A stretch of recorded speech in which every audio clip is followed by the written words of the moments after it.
Welcome to the Florida Person Podcast. Hi, everybody. The scary time of the year. Yeah, this is the weirdest, scariest news we could find on the internet. Florida person. Florida person. Florida person. I have two stories from Florida.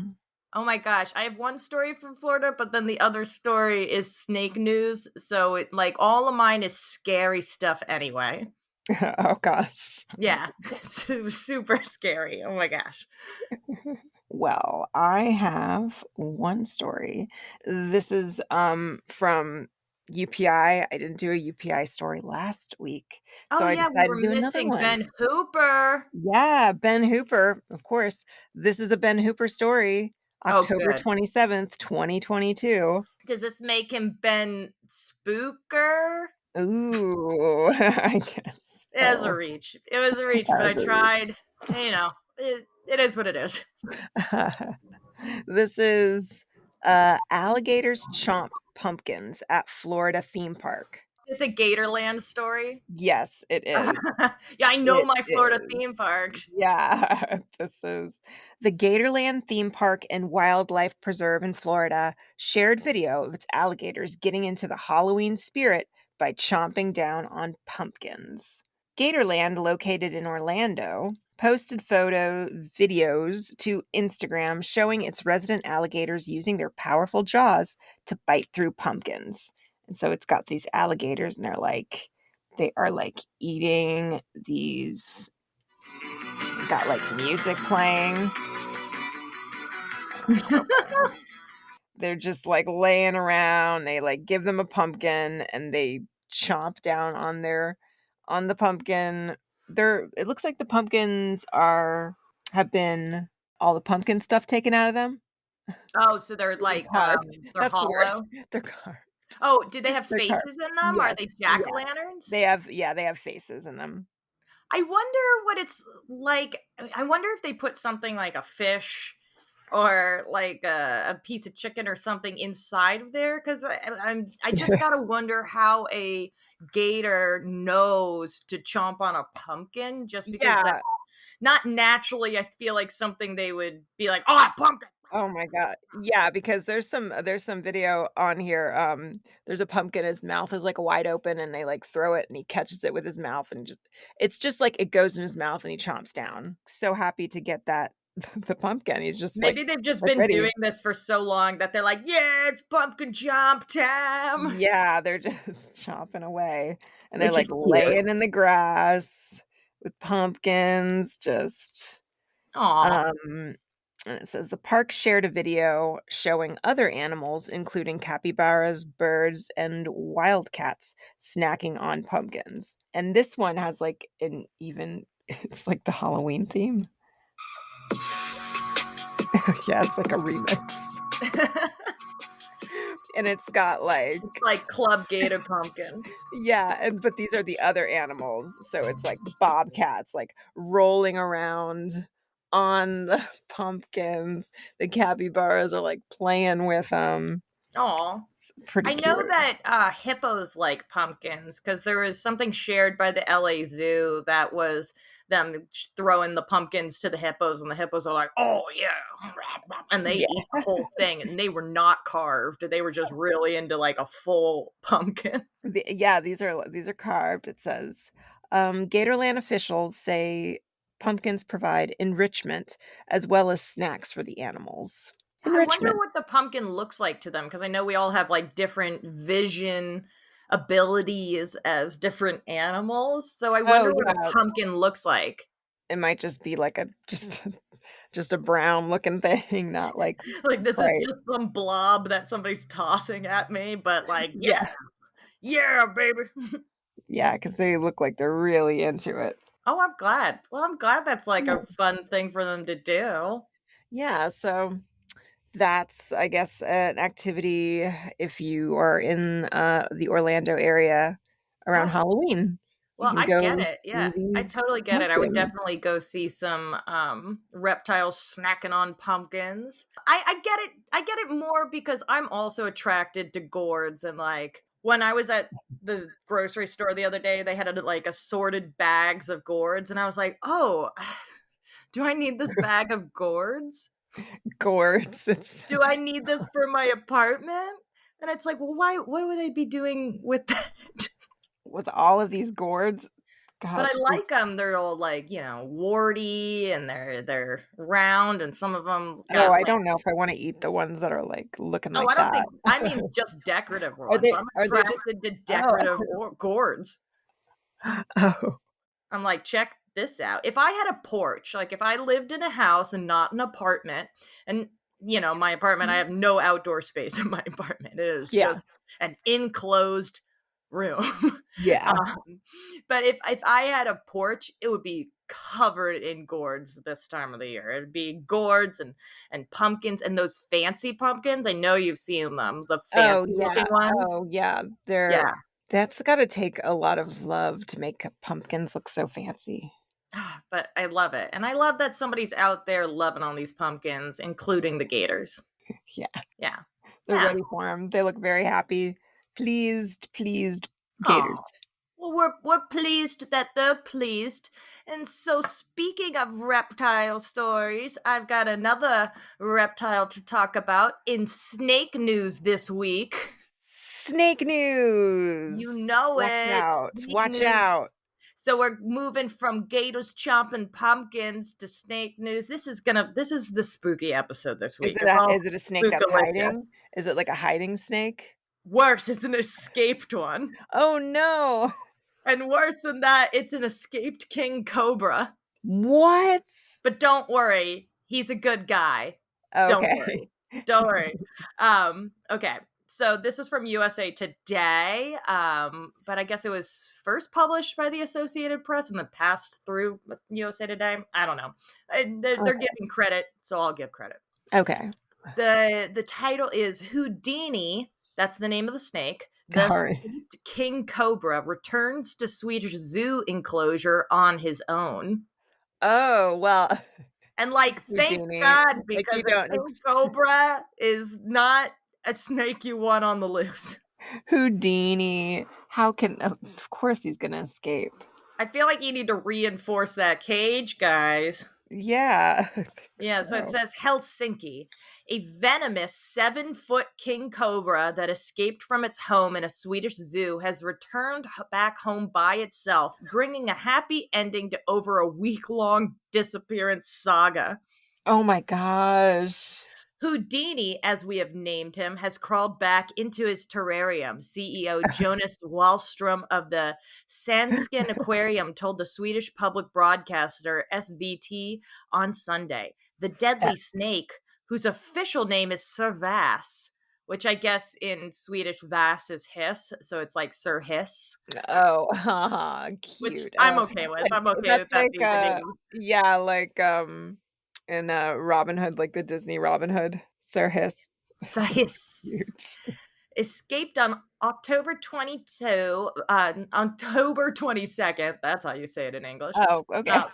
On October 22nd via a light fixture in the ceiling of its glass enclosure at the aquarium, part of the zoo at the Sandsken Open Air Museum and Park on Stockholm's Djurgården Island. We'll go with that. That's the Okay. name of it. It's very Swedish, the name, so if I mess any of these up, that's what's going on.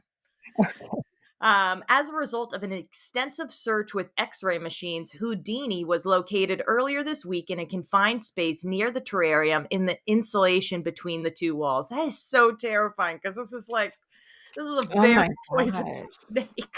I know, and it's scary because it's like, oh, he just came back. Like you didn't catch him. No, Like he he's just just came like back. came back. Holes were drilled into the walls where the snake was hiding, but the cobra disappeared from view of the X-ray cameras in early Sunday. It turned He out could- the snake had given up its freedom ride and crawled back into its terrarium.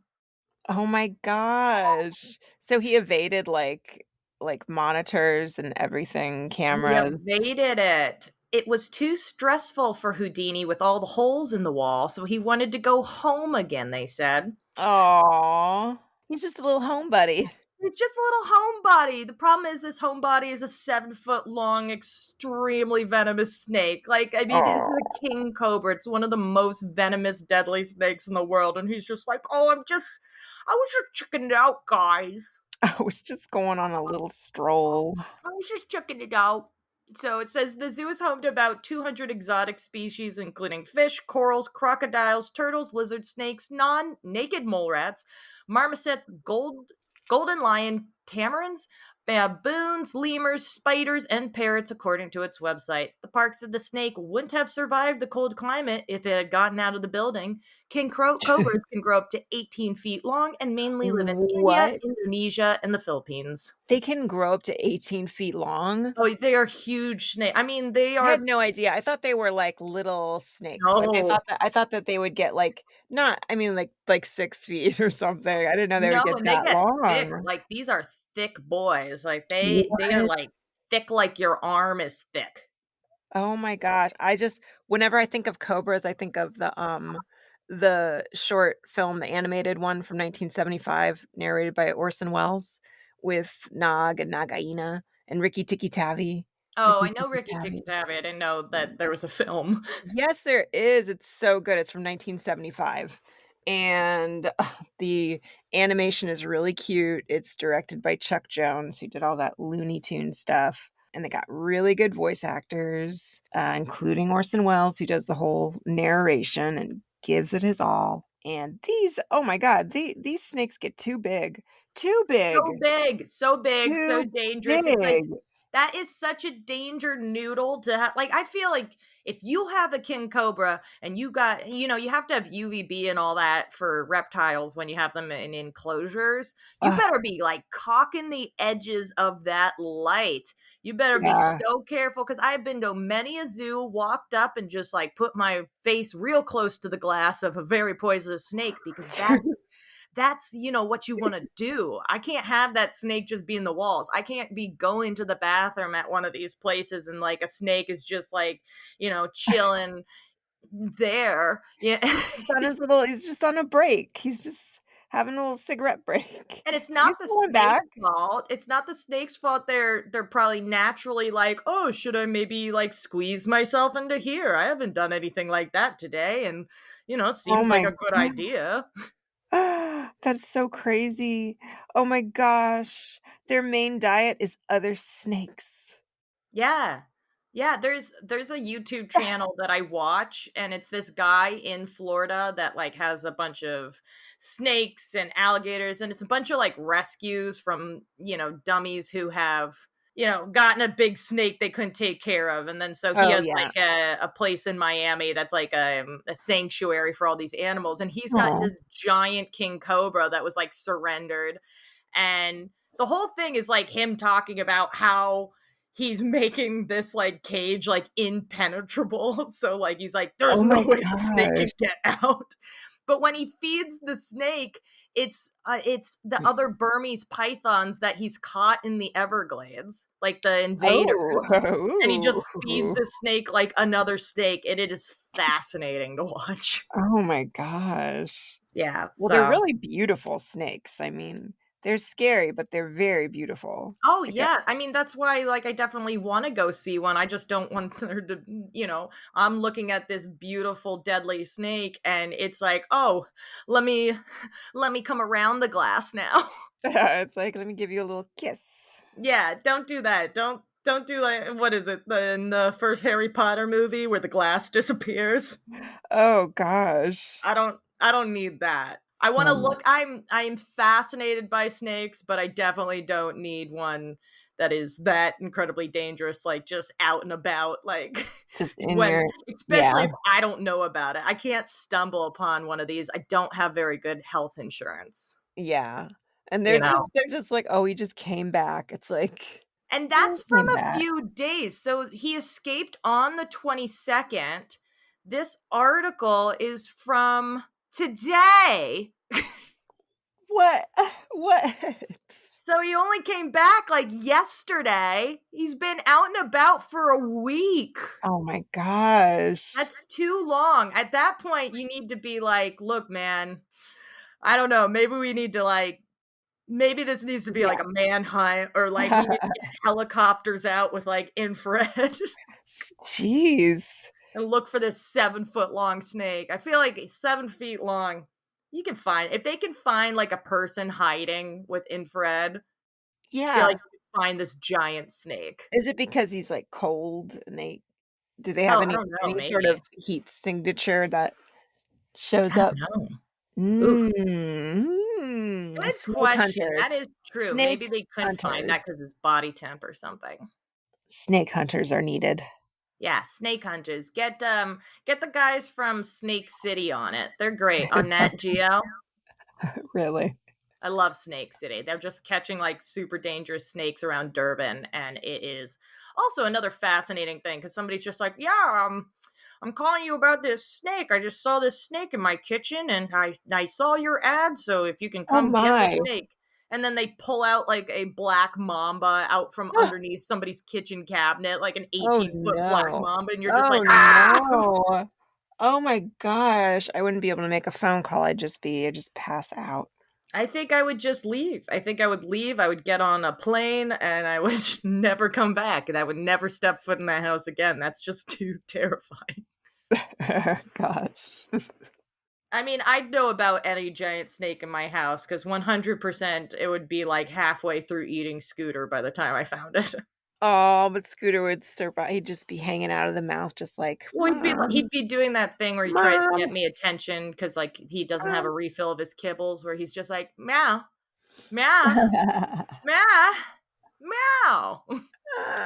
And I'm like, oh no, you're being consumed by a snake. Oh man.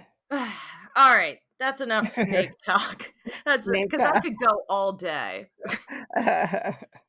This next one is from it's a ghost tour that's Yes. on Palm Beach Island, their Oh. website, ghostsofpalmbeach.com.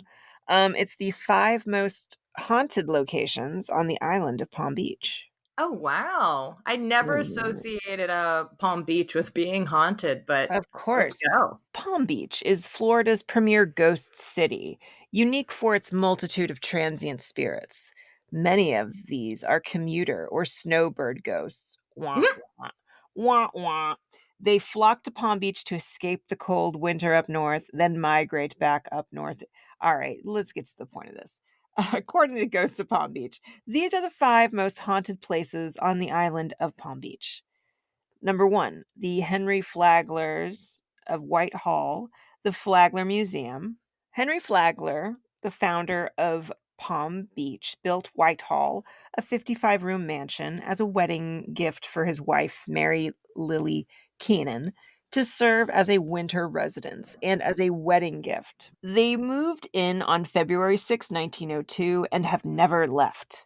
The Oh, building, designed in the Beaux Arts style by architects Carrier and Hastings, was praised by newspapers of the day as one of the most beautiful over-the-top homes ever constructed. Henry Flagler died in 1913 at the age of 83 after realizing his dream of building a railroad to Key West. His wife died 4 years later. They have been reported as ghosts ever since. They like to entertain their ghostly friends as unexplained damage to the pottery has occurred, doors won't open, and one cleaning woman claimed someone slapped her rear end. oh, okay. So it's like a kind of a a ghost with a taste for booty. I don't know where I was going with that. I was trying to come up with the word for it, but you know what I'm talking about. Yeah. It's a sleazy ghost. It's That's a they're sleazy ghost. sleazy ghosts. That's a museum to visit in Palm Beach. There's a lot of old fancy things in there. I've been to the Flagler College in St. Augustine, and that used to be this big hotel when he was building the railroad in St. Augustine, and it is Yeah. so beautiful. It's like, oh my gosh, so beautiful. Yeah, the Flagler home is it's just like old. I mean, it's very big and it has like a lot of beautiful things in it, but I bet the hotel is really is probably more spectacular to see because it probably Well, just it has was way the more rooms and stuff. the college is the nice hotel, and then across the street from it was like the budget hotel, and even the budget hotel, which is I think still a hotel, or maybe that's the museum or something. Yeah. It's also really beautiful. It's all this like crazy, like Spanish colonial style, like opulence, and the dining hall for this college is almost surround like windows of Tiffany glass. Ooh, It's really that's pretty. pretty. And some of That the sounds dorm rooms pretty. have like fireplaces and balconies because it was an old hotel. My gosh. Yeah, it's beautiful. This next one is more of like like a haunted telling of what's going on here. This is just the phantoms of the beaches. The beaches of Palm Beach Island are haunted with phantom pirates, Indian spirits, and haunted drowning victims. In the mid 90s, I assume that they mean indigenous American spirits. Yeah, American Indian, right? Yeah. In the mid 90s, an audio engineer was assigned to record the ocean breezes of the mid 90s, encountered as part of an audio compilation for people to go to sleep by. Although the winds were gentle, his hats kept blowing off as it caught in whirlwind generated by a hurricane. When he played back his recordings, he heard the sound of scratching, rapping, and hammering of natural material, as well as running, yammering, dancing, and chanting, instead of the calming winds he experienced. Bewildered, he went to the bar of his hotel to find comfort in a drink. In commiserating with the bartender, he played a segment of what he had recorded. The bartender smiled in happy recognition, as explained that he interpreted what he listened to. Being of Seminole Indian heritage, these were his people from a long time ago. They were Seminole Indians setting up for the Green Corn Festival, which was celebrated to inaugurate the summer growing season and to celebrate the Seminole New Year. If you stay around for the festival, you might be able to observe them. So said the bartender allegedly. Huh.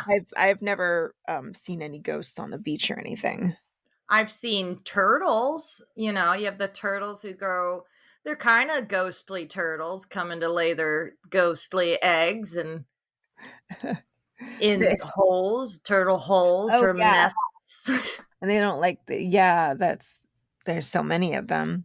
Oh, I love turtles. I don't know Then where I was going with that.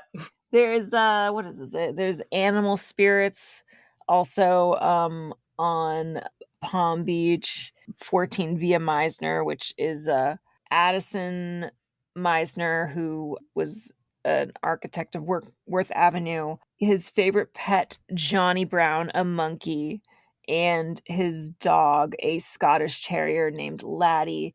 I guess they are seen on the former property playing together. The Colony Hotel has ghosts rumored to include Judy Garland, Winston Churchill, and the Duke and Duchess of Windsor. Interesting. Okay.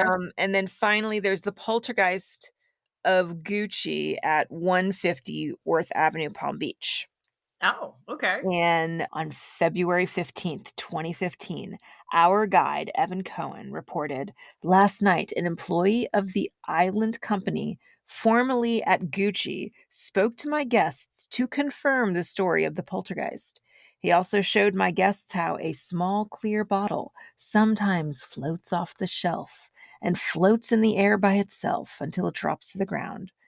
The guests were quite entertained and made more of a tale believable and valid. Also, a former mayor is also seen walking around the town hall. Heck yeah. So I guess there are probably many more ghost stories that you can go on a little ghost tour, So is learn more this about it. Palm Beach is an island, right? Yeah, it's an So island and it's got old houses. what I learned when my parents were living in Key West is that islands tend to have more active paranormal activity, spiritual activity, because the Oh. saying is that ghosts can't cross water. Oh. So if you like die on an island or you have like a residual haunting on an island, it can't, it has a hard time leaving because it can't cross Oh. water. And so in like Haitian lore, there's a color called haint blue. And a Ooh. lot of times you'll see it in Key West on some of the old houses, like the threshold and like around the windows are painted with haint blue, which is like supposed to be the ocean color blue because spirits can't Oh, cross and yeah. through your threshold because they can't cross water. Oh. Yeah, Oh. yeah, Look at that. yeah. Oh, I do like that color. I didn't know that it had some practical uses. So I Yeah, guess if you'll you're a ghost, you gotta be on an island, in the water, or on a big piece of land. well, that's the thing is you don't wanna die in the water. You don't wanna, like, die on a ship or something because then your spirit's, You're like, just stuck trapped because in the it can water. never get back to land because 'cause you're, like, trapped. You can't cross the water to get back to anything. Oh. Oh my gosh. So that was, like, I Jeez. guess, like, the fear back when you would be on, like, a ship and it would crash in the ocean. You don't wanna die that way because your soul gets, like, trapped. Ooh. So that's terrifying, but I also I am love never going it. on a boat ever again. I don't ever wanna be in a boat. No, Yeah. thank you. Ugh, but, haint blue, it's a very pretty color blue too. I would paint my whole house haint blue. Yeah, that is. That's very pretty. And so it's like H ain't, haint. Yes. I love it. I love it. Beautiful. But you'll see it sometimes like throughout the South as well, like around like Louisiana and where like that culture is more prevalent. So Mm, you'll see it on older houses a lot as well. that's a very pretty color. It is, it is. It's usually like a white house with the trimmings will be in that, and then maybe like the porch and the threshold in that color, and that is generally perceived to keep the ghosts and the demons out of there. Oh, that sounds practical. Yeah, practical and beautiful, and you see it a lot, like most of the old houses in Key West have it, and it's, very pretty. And speaking of Key West, Oh, yes. you I suggested I did. do this story, and it's an oldie but a goodie, and, one of my Yes, I favorites. did. I saw a little special about it on Discovery Plus last night, and I was like, "Oh, I know what Jackie should do," because I know you sent me that postcard. Yeah, so like I said, my parents used to live in Key West. They moved like a year ago up to Tampa to get away from the hurricanes that are terrifying when you live on an island. Although, Mhm. fun fact, Key West has for over 100 years also not had a direct hit by a hurricane. Oh. The islands above it, like my parents actually lived on an island called Sugarloaf Key, which is about 4 keys, 4 islands. I mean, there's like dozens of keys in between, but 4 residential islands up from Key West. Far away. 25 miles from Key West, in Yeah. between Big Pine Key and Key West. But I always just said Key West because we went down to Key West all the time. Yeah, I mean, that's close. Like how people live in Hialeah, but they say they live in Miami. Yeah. Yeah, it's not like Um, fact checking. So, like I said, Key West is supposedly one of like the most haunted places in the world. Somewhat because it has pirate history, it has old colonial history, it has a fort from the Civil War. It was one of the first Ew. landing places for a lot of points in history. It has a very rich history, that island. And like I said, the lore goes that ghosts cannot cross water and it is an island. So there's a lot of ghosts trapped on the island. But this is about my favorite haunted object that happens to reside in Key West. It's Robert the Doll.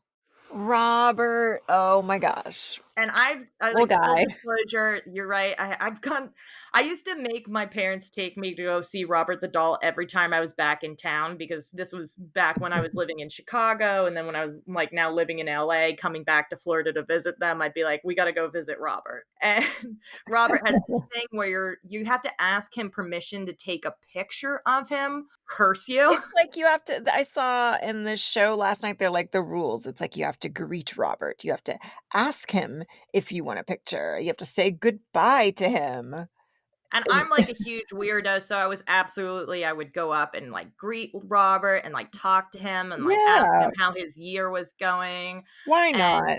all that, but I would not take a picture of him because I'm like, what if I misinterpreted his signs that I was allowed to and then I get cursed? I don't want to do that because I also Well, got to get yeah. back on a I mean, plane. yeah, like that's the thing that I when I was watching that last night, I was like, you're just asking him Is he how saying getting yes? consent from this doll. Like, how do you So I would that's why I bought his postcard because I because it's not needed a really a picture. question. I mean, it's I like you're needed just a gonna picture say of that. Robert, but I was too afraid to take one of my own, so I spent money on postcards of him.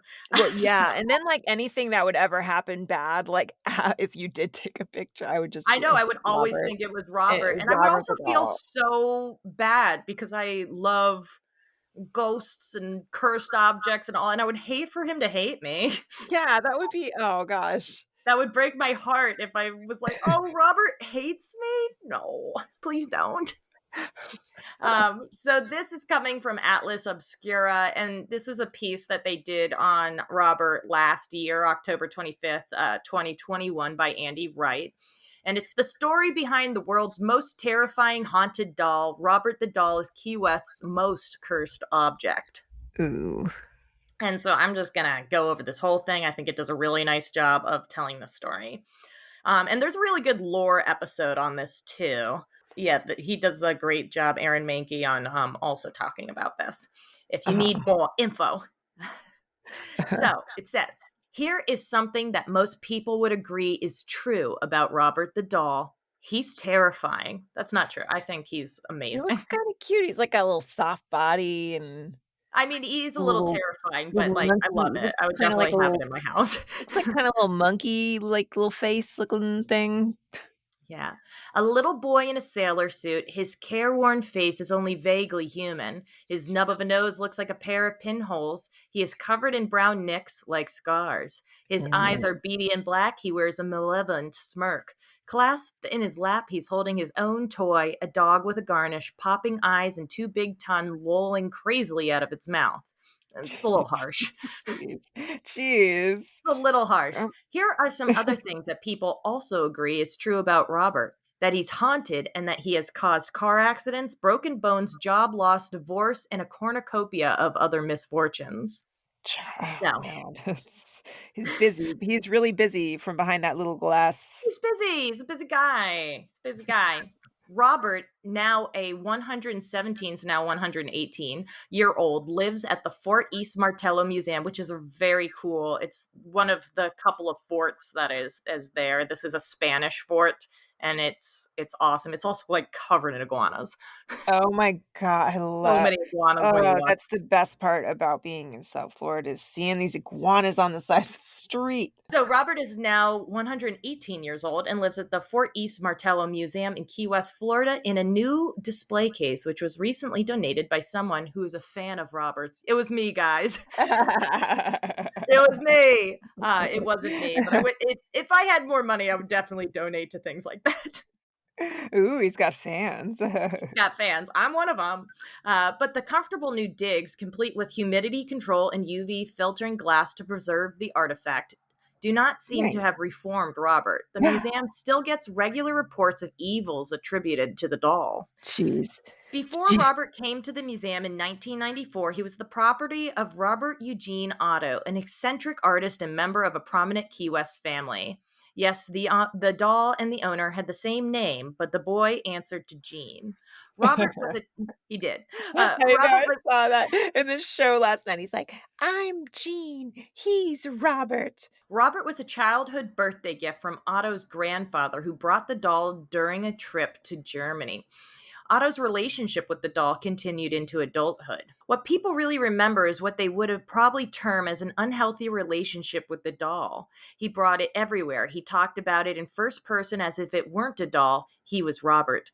After some digging, the museum traced Robert's origins to the Steiff Company, the same toy maker that first manufactured a teddy bear in honor of Theodore Roosevelt. Robert was most likely never intended to be sold as a toy. A Steiff historian told the museum that Robert was probably part of a set fabricated for a window display of clowns or jesters. Which is kind of adorable, says Convertito. That's the curator. Especially with his impish behavior, it kind of suits his personality really well. Robert's little sailor suit was not supplied by the company. It was probably an outfit that Otto himself wore as a child. According to the legend, young Otto began to blame mishaps on the doll. While this could have been laughed off as childish storytelling, adults also started to notice odd occurrences, especially as Otto and Robert grew older. As an adult, Otto lived in a stately home he called the Artist House. And I've seen this house. We actually have a painting. My parents have a painting of it, and I printed out a tiny Robert and taped it in like the corner, like on top of the glass, Oh, that's so that cute. Robert's like looking out of the attic. Oh. Because I'm a psychopath. Or Where Robert, Robert would like that. If Robert, I bet you he would like you to take him as a picture, but don't risk it. no, no. I mean, I printed it out from the internet because again, I have no pictures of Robert because I Yeah. am too afraid to take a picture of him in case I'm not allowed. So Robert could be seen positioned at the upstairs window. School children swore that he would appear and reappear and disappear. They avoided the house. Myrtle Rutner purchased the artist house after Otto's death in 1974 and also became Robert's new caretaker. Visitors swore they heard footsteps in the attic and giggling. Some claimed Robert's expressions changed when anyone badmouthed Otto in his presence. Reuter said Oof. Robert would move around the house on his own, and after 20 years of antics, she donated him to the museum. I had a story that when the guy Gene Otto got married to his wife, she was like, I don't like this doll. And so they had, because he used to have the doll Yes. sitting in its little chair, like in their bedroom, and would like Yeah. carry it from room to room as an adult. Because And he was talk. like, no, this is my Yeah. best friend doll. Yeah. And so she was like, we're married, we're adults. You're not carrying around that doll with you. That's a crazy thing to do. Put it up in the attic, And so he did. And then one night she woke up and like the doll was sitting at the edge of the bed with a knife.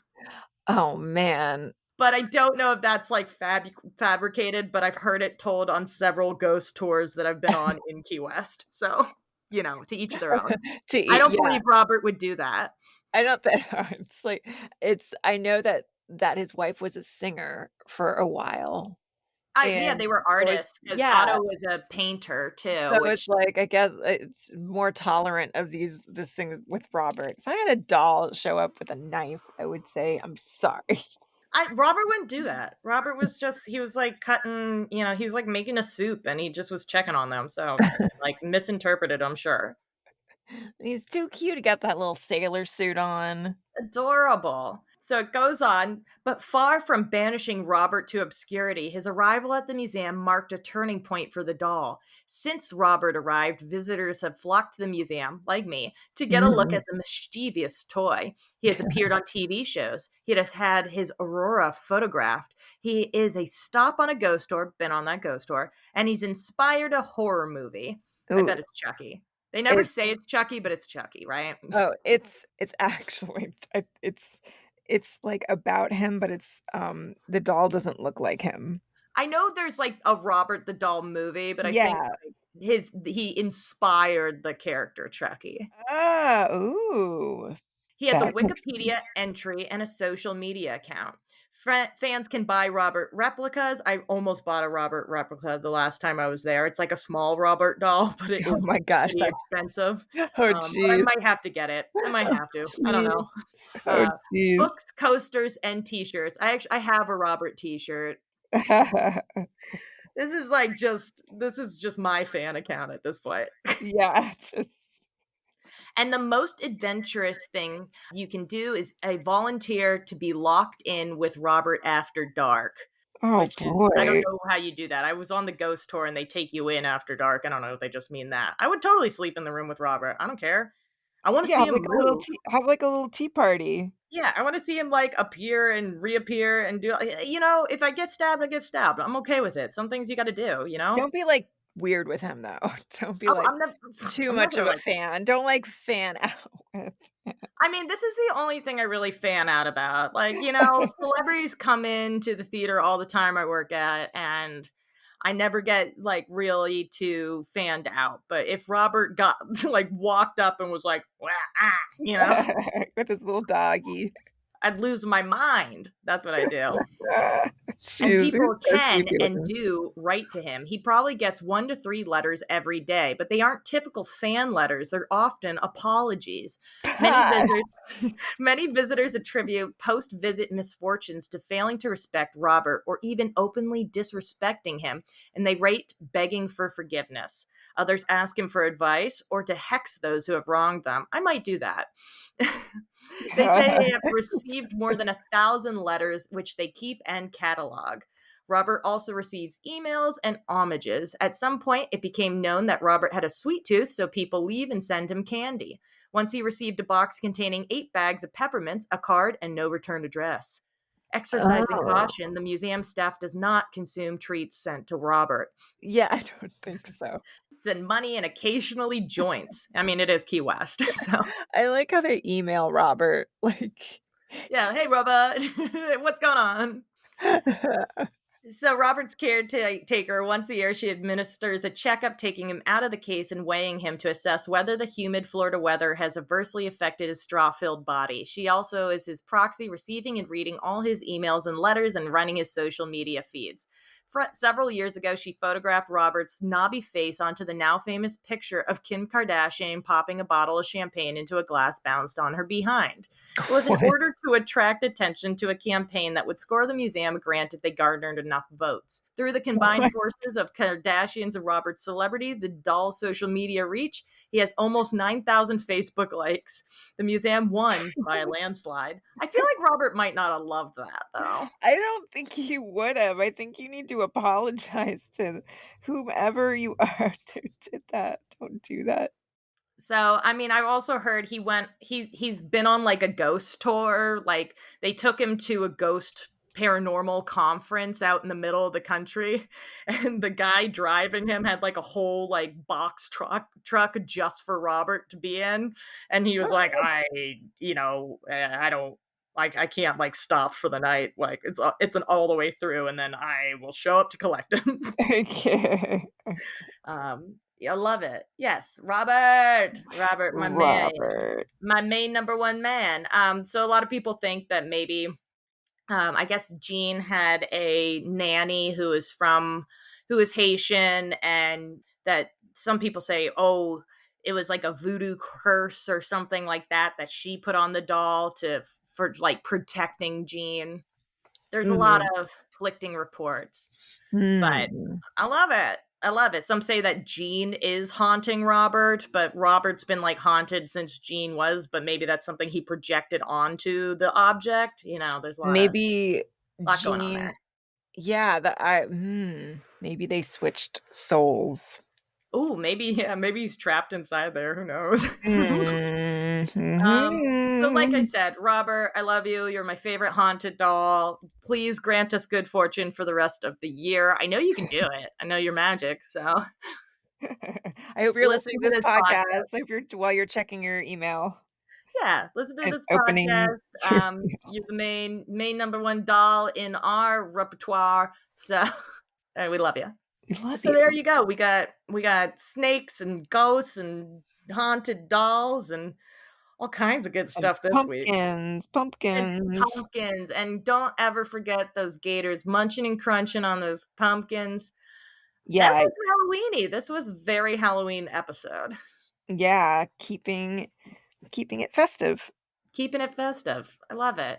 Well, we hope you have a good Halloween, and we hope all you Florida people out there are being safe, being spooky, and getting all your Being- weird news from us. And above all, being polite to Yes, haunted being dolls. polite to dolls that deserve, It your doesn't hurt to respect. be polite to a possible haunted doll.